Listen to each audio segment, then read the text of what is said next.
Saudara Wakil Menteri Hukum dan HAM Edward Omar Syarif Hierye atau Edi Hierye resmi ditetapkan sebagai tersangka oleh KPK.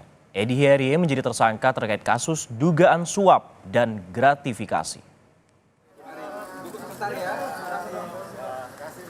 Komisi Pemberantasan Korupsi KPK menetapkan Wakil Menteri Hukum dan HAM Edward Omar Syarif Hierye alias Edi Hierye sebagai tersangka kasus dugaan suap dan gratifikasi. KPK juga menetapkan tersangka lain dalam penyidikan kasus dugaan korupsi tersebut yang terdiri dari 3 penerima dan 1 pihak pemberi. Kemudian pada penetapan tersangka Wamenkumham, benar itu sudah kami tanda tangani sekitar 2 minggu yang lalu Pak Sep ya sekitar 2 minggu yang lalu dengan 4 orang tersangka ya dari pihak penerima 3 pemberi 1 itu clear ya. Komisi Pemberantasan Korupsi atau KPK menaikkan status kasus dugaan gratifikasi yang menyeret Wamenkumham dari penyelidikan menjadi penyidikan. KPK telah menyelesaikan rangkaian gelar perkara kasus dugaan gratifikasi yang menyeret nama Wakil Menteri Hukum dan HAM Edward Omar Hierye.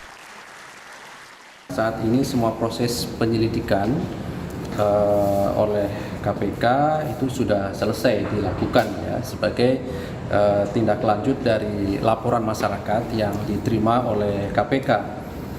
Namun demikian teman-teman juga pasti sudah tahu kebijakan di KPK bahwa semua perkara kami perlakukan sama gitu ya. Artinya apa? Bahwa kami akan publikasikan dan kami akan umumkan pihak-pihak yang ditetapkan sebagai tersangka dalam proses penyidikan adalah ketika proses penyidikan itu cukup. Edi merupakan guru besar hukum pidana Universitas Gadjah Mada UGM, dikenal sebagai spesialis saksi ahli. Edi melakoni profesi sampingan saksi ahli sejak 2006.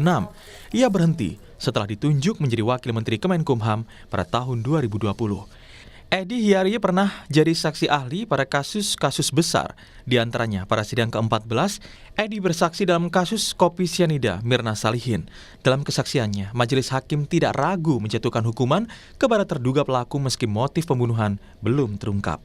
Setahun berselang setelah kasus kopi sianida, Edi menjadi saksi ahli kasus penistaan agama Basuki Cahayapurnama alias Ahok. Edi membela Ahok yang dianggap menistakan agama Islam dalam kunjungan kampanyenya ke Pulau Seribu. Edi juga menjadi salah satu saksi ahli sidang sengketa pemilihan presiden 2019 antara pasangan Jokowi Ma'ruf dan Prabowo Sandiaga. Sebagai saksi ahli, Edi membela Jokowi. Kasus besar pertama yang dijajaki Edi sebagai saksi ahli adalah proyek Hambalang. Kasus itu melibatkan Ketua Umum Partai Demokrat Anas Urbaningrum. Tim Liputan, Kompas TV.